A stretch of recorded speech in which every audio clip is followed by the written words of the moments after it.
Assalamu alaikum wa rahmatullahi wa barakatuh.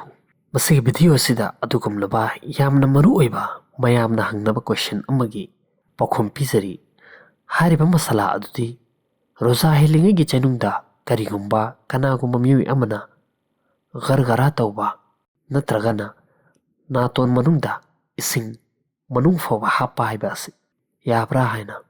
Masigi matangda fatwa asumna la'i madudi roza hilingi gi chanungda chin tengba matamda gargara tauba amasung natonda kanna ising hapa asi athingba lei.